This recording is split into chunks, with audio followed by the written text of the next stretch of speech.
Have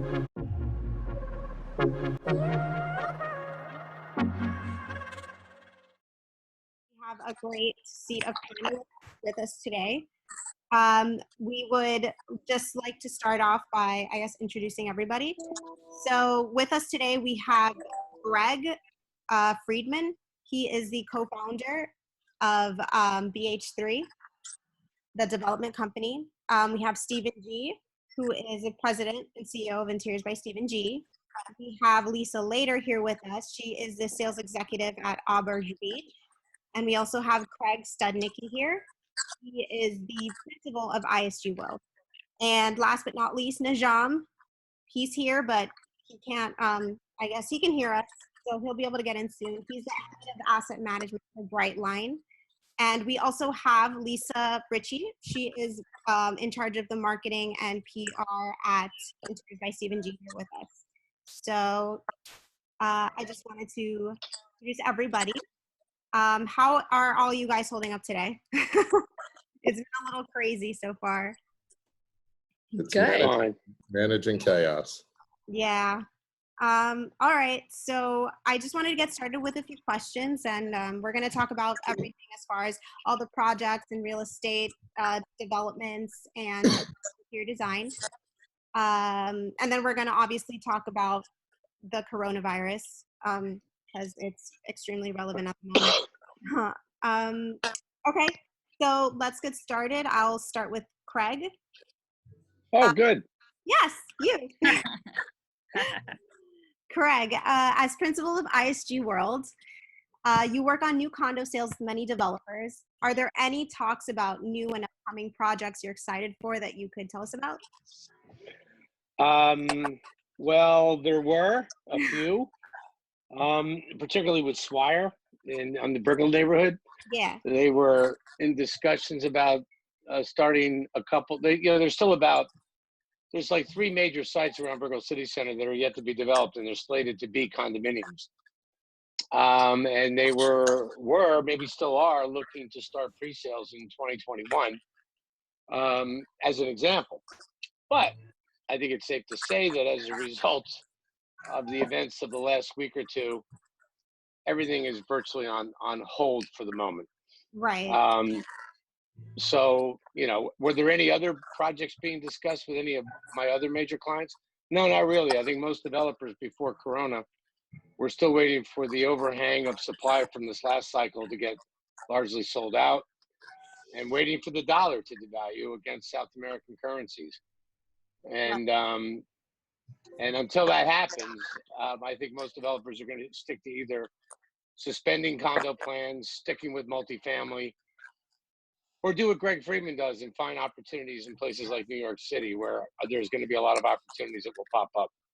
But anyway, no, Sierra, as of right now, I don't think there's any developer that's bragging about immediate future plans to start any new condos in 2020. And as a result of 19, I think you can expect that to be more true than ever. Right. So that actually brings me to my next question. I was actually viewing the 2019 Miami report, and it was kind of quoted saying major real estate developers expect to launch pre-sale programs for their next developments in 2020. So with the majority of those being delivered around 2024, 2025, how do you think, if any, this might change that due to the coronavirus? I think everything just gets postponed by 1 year. Developers were hoping a year ago, that they could start pre-sales sometime in 2020. And it was probably neighborhood specific. Some neighborhoods, in fact, really are running out of supply. So maybe some developers, particularly if they were in there at a pretty decent land basis, meaning a low price, might have considered starting pre-sale campaigns third quarter, fourth quarter of this year. But now, all due respect to my Miami report 2019, everything's been postponed by a minimum of 1 year. I mean, we're in the middle right now of finalizing our 2020, and I can assure you, Sierra, I've pushed that target date out 1 year. Okay. All right. Yeah, because it's been very interesting to read on how everyone keeps pushing everything back. So I just wanted to see what was going on as far as that. Yeah, that's it. Yeah. That's it. Okay, great. So Greg, I wanted to move on to you. You're a very successful developer, and you have had two big projects with Interiors by Stephen G, and you worked with Stephen on Trump Hollywood and Privé. So how was it working with the IBSG team on those? I mean, the experience is great. It actually started back at Terra Beachside when that was the first deal we did with the company back in 2009, also at a time of distress. So the DNA of our firm stems from distress when we took over projects like Terra Beachside and Trump Hollywood and 1805 Ponce and Coral Gables. Right. All of which we worked on with Interiors by Stephen G. The relationship started again at Set, where we had a few designers doing various model units for us, and got introduced to Stephen and had heard great things, and their model units were the ones that kept selling while the others were not. So we kept doing more and more and more. And then when we inherited Trump Hollywood, which was not developed by us, that was a gem developed by Related. And when they'd finished the building, unfortunately, the timing was not ideal.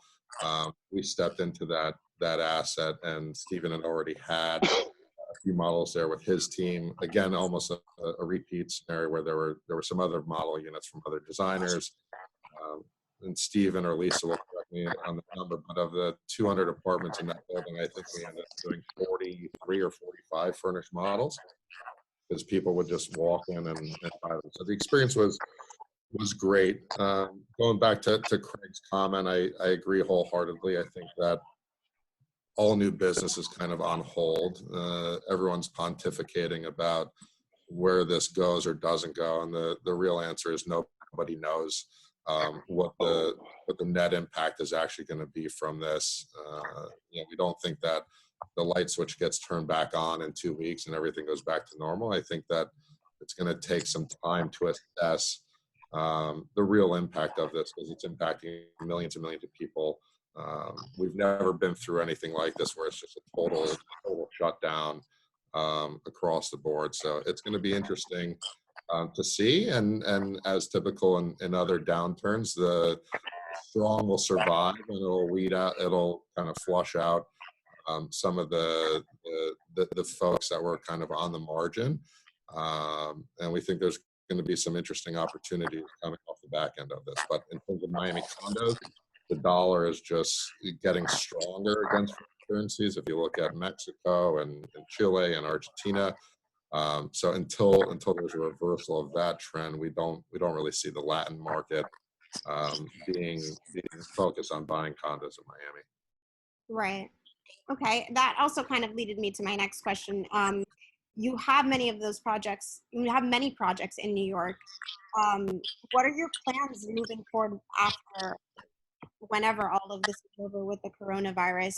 Do you have anything set in your mind of what you might do? Sure, it's a great question. Look, I wish we had a crystal ball, and I think Right. it would be remiss for any developer or owner of real estate to sit there and say, "Oh, we think we're not going to be impacted by this." In New York, we own income-producing, rent-stabilized apartment buildings. Those people may or may not be able to pay their rent for April 1st and May 1st. Right.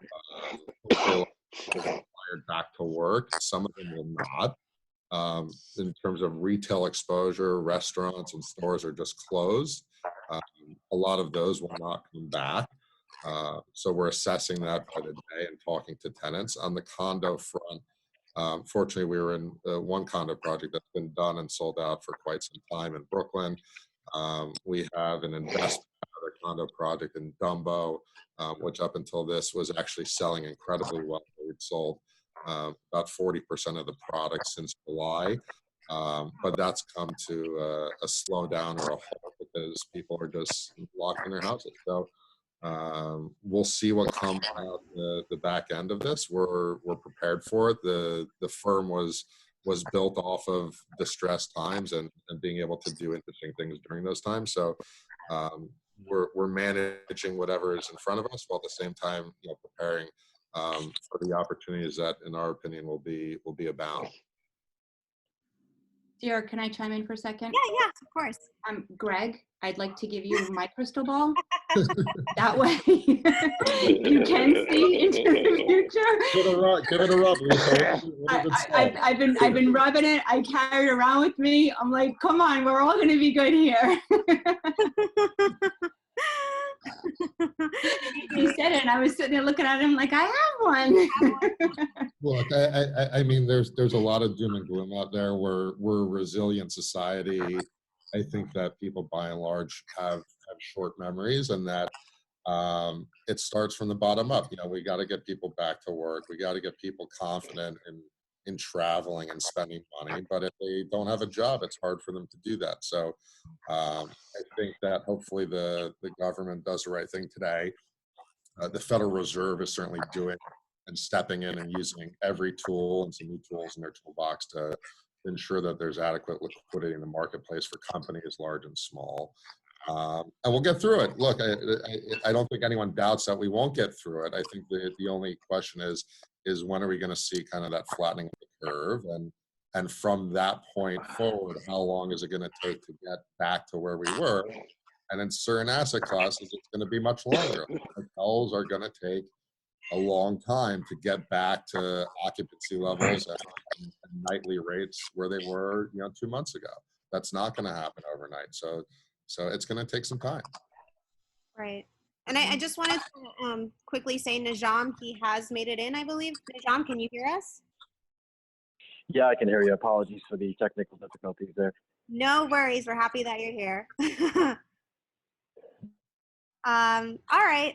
So Lisa later, going off of a lot of what Greg, he had said,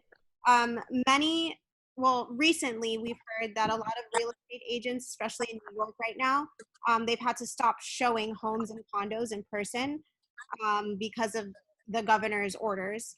Is there any advice that you could offer realtors that might be unsure of how to move forward or what they can do? So definitely other agents are very motivated to keep busy. And there are those that are using this time as a break. And then there are those that take no break. Right. And they're very motivated and utilizing technology. In the capacity that we're using it today with Zoom has become an excellent tool. People use this to do showings, to walk through a property, sort of like the FaceTime, but with a group, and you can show a model, you can show the land, you can show an area, you can go through it as if they were there, which is an excellent tool we can use. I think that it's so important to remain relevant and in the eyes of your clients. You can't disappear. People need to go out, phone calls, personal touch, text message. It doesn't even have to be about real estate. It could just be, hi, how are you? And keeping in touch with people. And I find that I've been doing that. I've tried to keep a routine every day of basically sort of Monday through Friday on the computer, on the phones, text messaging, phone calls, personal touches. I sent an e-blast out this morning. Model resident. I mean, people still have to move, some by necessity. And they're on the computer and they're looking. I sent an e-blast today. I was shocked by the responses I received. Really. I'm not saying, oh, we're going to get everything because of this. I'm saying that there's interest. People are curious. Right. They're looking. Maybe it's boredom. Maybe it's just because they want to know what's happening or still who's happening. But I had a tremendous response. Not what I expected. It was sort of like, brokers, can you send me information? I have clients interested. You know, I'm based in Fort Lauderdale, so it's a little bit different than Miami. My market is the Northeast, it's the Midwest, it's a local market. A lot of it is people moving from maybe Weston or Parkland and wanting to come to the ocean. So we've had a tremendous amount of success with people just in the area that need to move or had planned on moving.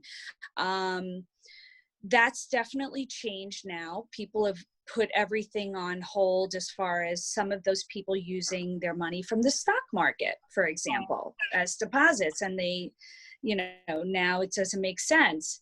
But the interest is there. People are looking. I think it's just like anything in real estate. It may not be today they're going to buy, but you must keep putting yourself out there and putting the information out there so that when the time is right, they know who to go to and what they're searching for. Because if you don't give them everyday updates, it will be the ones that are relevant that are contacted in the future. Right. Stephen, you want- Lisa, I have a question. Yes. And I hope I'm not saying something that I shouldn't, but didn't you launch a new condo project a week ago? Yes. In Pompano on the Ocean, as related companies opened a new job? So yes, so we launched Solimar, and Solimar is developed by the Related Group. It is the same look and feel as Auberge in Fort Lauderdale. It is probably one of the only projects that are launching in 2020.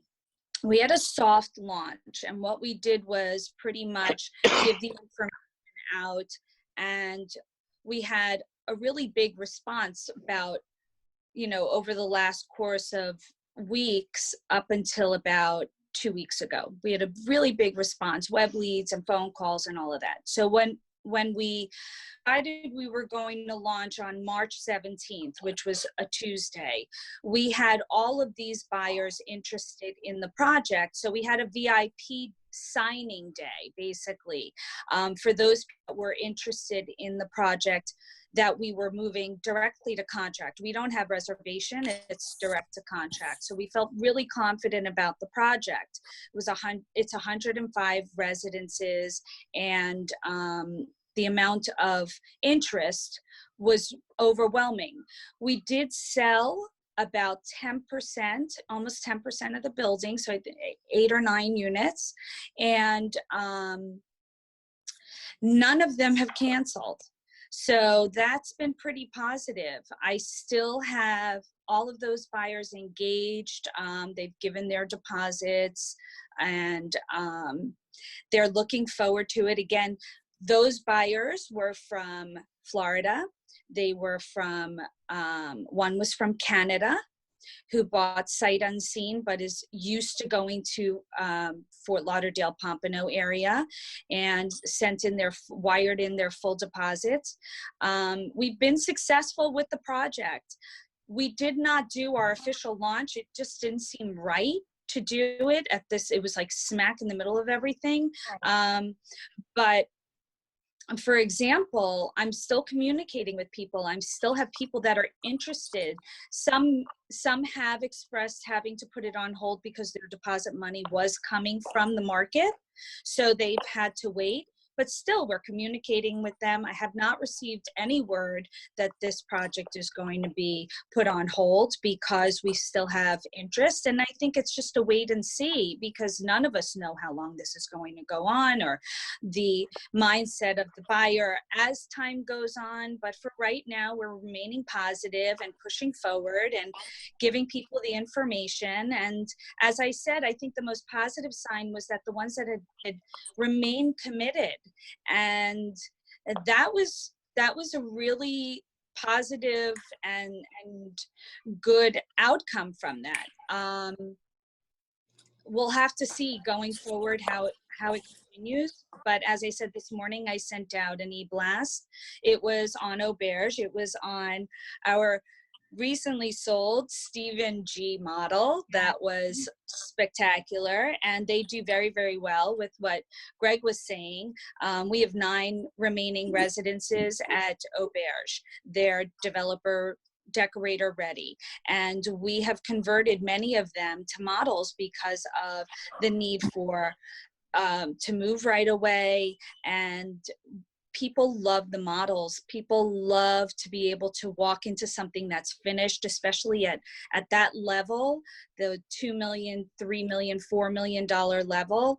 They know what it takes to put it together, the time it takes to decorate them, and they don't want to deal with it, especially the New York market. They want to be able to just come right down for various reasons. And the models have been hugely successful. We just completed another one. I have tremendous interest on it as well. But again, how quickly they'll execute, I don't know. But Let me switch gears for a second. Najam, are you with us?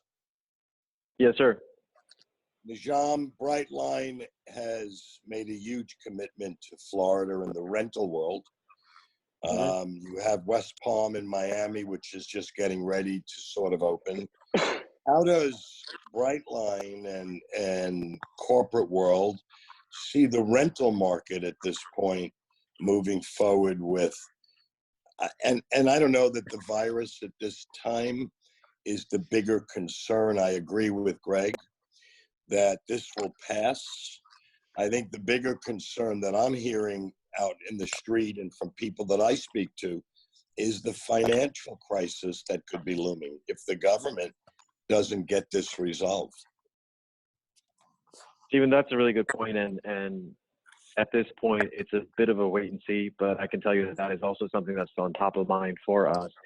At the end of the day, people still need a place to live. People are still going to rent apartments. They're still going to move in. Just to give you an example, we have something like 16 move-ins scheduled for the remainder of March in our Brightline Miami property, and they're continuing. No one has yet said they're not moving in. There is one person with some medical conditions that has bumped the move-in, but aside from that, all the move-ins are going in. But on the same token, the first emails that started coming in this morning were from 2 or 3 tenants in existing tenants on here and also in West Palm Beach saying, hey, just want to let you know that I may have lost my job, so I'll have to come back to you and we can talk about it. And that's something that, again, is on top of mind for us, that people will still continue leasing, but it's the job losses that will start mounting if the government doesn't put money in the pockets of people that need it the most, and also helps out the small businesses, small to medium businesses, anyone with less than 500 employees, because that's a ramification of what will happen if the government doesn't step in. You know, we are going to start experiencing job losses. There are people who have a perfect rental history that all of a sudden are out of a job. And this is where financially landlords like us will take it on the nose. So we just have to figure out what to do. I think at this point, just the most important thing is to have the government step in. That's really something that is on top of mind for us. But at this point, it's just a wait and see. So far, everything's held up. We're just starting to see the initial stages of people being worried about their jobs. Right. So with that said, Greg, do you believe that the government should do more than just infuse capital? Do you believe that the banking system, the mortgage companies, the loan people forego interest and payments for X amount of months and try and backload this a little bit, where people are not going to be stressed and strapped to make a payment or move out? Yeah, look, in a perfect world, yes. I'll tell you that, you know, in our view, the Fed can't bail everyone out. At the end of the day, the federal government is still a business in of itself. I also don't know how confident we are in their ability to actually get those dollars to people in a rapid enough form where it actually serves its purpose. Again, most people in this country, the vast majority, don't have $500 in savings. So I think that you're going to see this run the gamut from real estate, where people and even people with means. I think everyone's going to use coronavirus as a reason, you know, not to pay, whether it's rent, whether it's their mortgage payments, whether it's their car payments, whether it's their credit card debt. On the consumer side, you know, the credit card companies are already saying that they're going to waive an interest for a couple months. So it starts with kind of the consumer at their level not being able to pay or not willing to pay because whatever cash they do have, they want to hold on to, which makes total sense. No one discounting that that makes sense. So they'll flow up to the landlords, who will in turn be having conversations with their lenders. I think we all are having proactive conversations with our lenders, and at that level is where the Fed is stepping in and plans to step in and kind of freeing up liquidity for the banks to enable them to kind of weather the storm, because the storm is coming. We just don't know how long that storm is going to be here for, and everyone's hopeful that it's short-lived. But again, for my part, I don't think anyone knows how long the lasting impacts of this are going to be if people can't get back to work and get their paycheck. So this is not only going to affect, Greg, the development world. This is going to affect people that own rental real estate, people that own commercial real estate. I have seen already signs from Hallandale Beach Boulevard down Biscayne where they were going out of business signs already, which is a scary thing. It's so fast. And that there are empty, vacant commercial spaces. But if I know you well enough, you believe that at the end of the rainbow here, there's going to be tremendous opportunity. Yeah, so I mean, our thesis, and again, everyone's pontificating, ourselves included at the moment. So we're just monitoring it day by day, but we don't see an asset class in real estate that is not impacted by this. Obviously, certain asset classes are more impacted. So retail was already struggling. This is a fatal blow to a lot of the mom and pop retailers and restaurants that were already struggling. So this is kind of, in our opinion, the straw that will break their camel's back. Obviously, hotels, anything relating to travel is just getting absolutely crushed and is seeing the biggest brunt of it. It'll certainly trickle down to multifamily, which we own some of that, where people aren't able to pay their rent, and that's going to take time. But we also think that there's going to be lasting effects in other aspects of commercial real estate, including office. I think everyone by and large is, for the most part, adjusting to working remotely, and I think that there's going to be a permanent impact eventually on office space as well. People are not going to be rushing to go to their WeWork desk where they're sitting on top of everyone. People are going to get accustomed to commuting remotely, recognizing that a lot of people that are able to do it realize that they're actually more productive than being in the office. So I think there's going to be impacts across the board. Just certain asset classes are going to be more heavily impacted than others. Just to cut in, we actually have a question in the chat from Andres. He's asking, I understand that landlords are not allowed to evict tenants during this time. What is that situation? Example, New York, 90-day moratorium or any residential or commercial evictions. Yeah, so first and foremost, in New York is kind of a standalone. Right now, all the courts and the counties and the cities and all the municipalities are frozen. You're basically, you can't even file any new actions even if you wanted to. Hopefully, we're hopeful that landlords do the right thing by their tenants. We've been out front and communicating to our tenants and pointing them to directions for assistance as well in various programs. I think that landlords just looking to take advantage of this to evict tenants during this period of time is just bad business, ethically, morally, fiscally, you name it.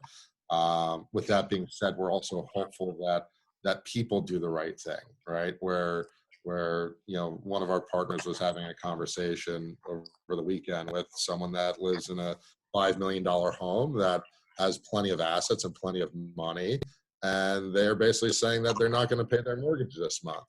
They have the ability to do that, so we're hopeful that people don't try and take advantage of that and just use it as a kind of a catch-all excuse not to honor their obligations. So we're hopeful that that people will do the right thing. Certain people certainly will definitively not do that.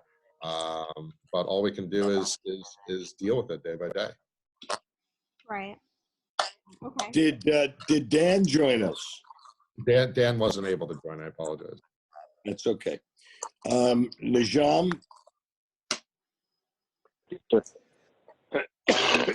are your leasing offices opened or closed? We're doing virtual leasing, so we're open, but we're not taking in any outside visitors. So anyone that wants to tour, we're using technology to be able to tour them through the rest of the property, including the specific floor plan that they'd be interested in. Again, the health and safety of our employees and also our residents is paramount to us. And as we go through this kind of a suppression stage, we want to make sure that we limit as much outside contact as possible. So that was a collective decision that was made, and that's what we're doing. We've also closed off all of our common areas, and that's pretty much in line with what all the other property management companies are doing. And that's kind of where we are. So we'll review that policy in another week. And similar to Greg's comment, we're just taking it on a day-by-day basis. Got it. Do you see any changes emerging from the way people are going to be commuting in the future, do you think? Absolutely. I think that the hardest thing as a society to do is undergo behavioral change. And this thing is shocking enough that people's behavior is changing. Some people, it's more difficult to change their behavior, but definitely people that are, whether they're germaphobes or whether they have medical conditions and people that just want to be safe, we are experiencing that right now, that even people that are scheduled to come in maybe in a month or 2 months from now, they're just canceling it. They're saying, I'll rather do a virtual tour.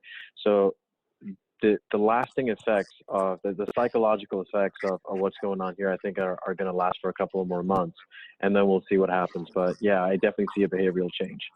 So it's safe to say that there's been Just the fact that we have Stephen G on a video web conference is a behavioral change. This is his second of the day. I believe that we have somewhere between 2 to 4 months ahead of us until we get the virus under control. I'm confident that we will.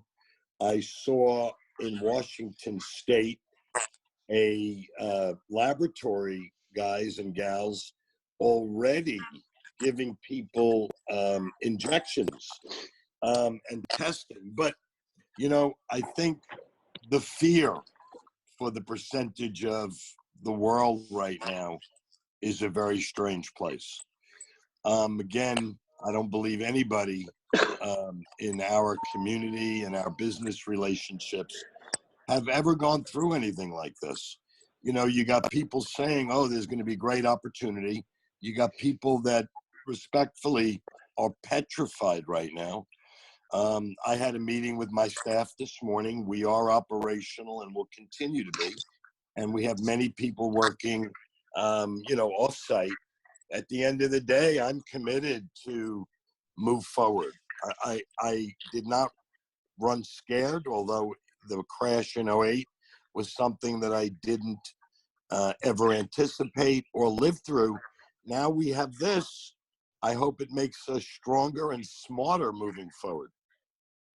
actually going off of what you just said, Stephen, both you and Greg actually, survived the 2008 recession. How did the both of you keep your company intact during the recession? Greg and I played backgammon on Fridays, and we did a lot of alcohol. We drank a lot of booze. That's a good question for all. Craig, you too, and Lisa, Najam, that's a good question for everybody, how they survived. And any tips, I guess, that could help others to survive. On our front, on BH3 was really created in the midst of the last downturn. My partner Dan and I came from different sectors of the real estate business. I was on the bridge lending finance side.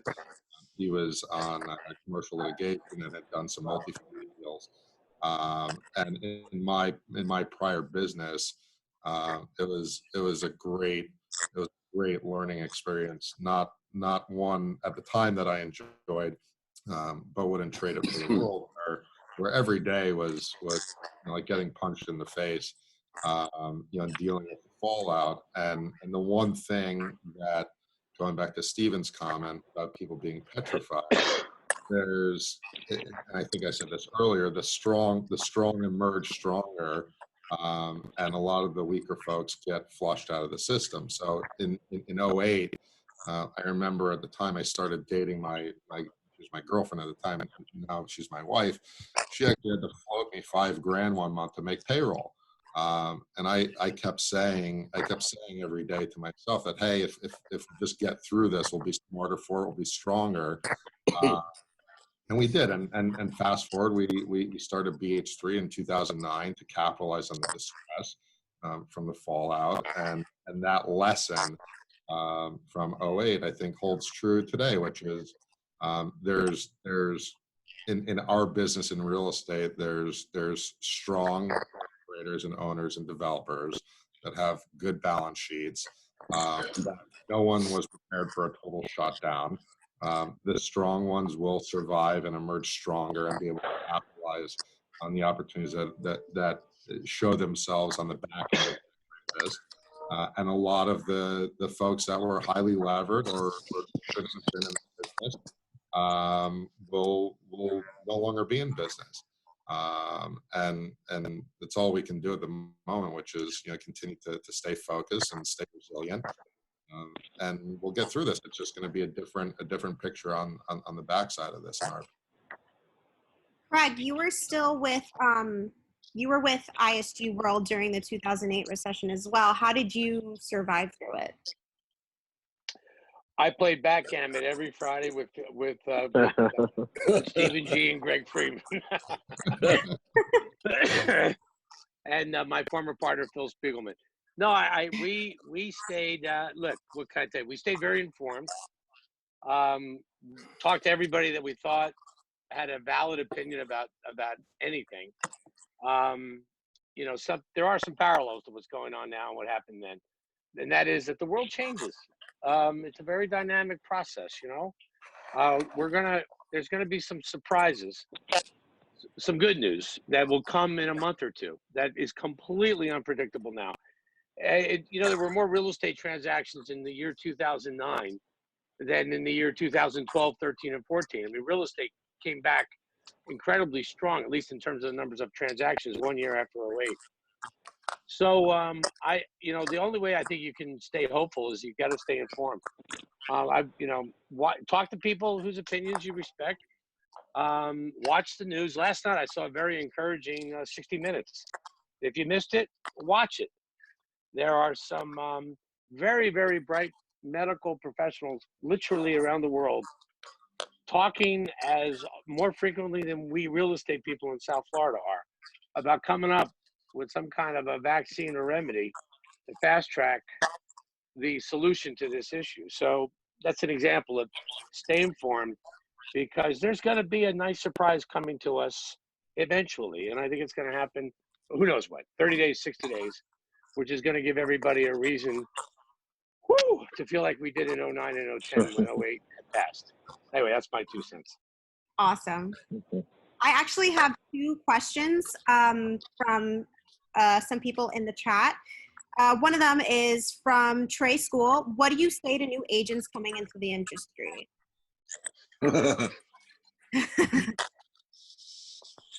I wouldn't touch that one with a 10-foot. Oh, Lisa on that one. I would say what I always say, it is not a part-time business. Don't think you're going to do it at your schedule. Don't think you're going to do it some of the time. It is a full-time business, and you have to stay at it and consistent. Okay, I think that's pretty great news, especially for now. So another one that I got actually from Maria, our very own Stephen's assistant, she's asking micro units. Will they be more successful after this time in South Florida specifically?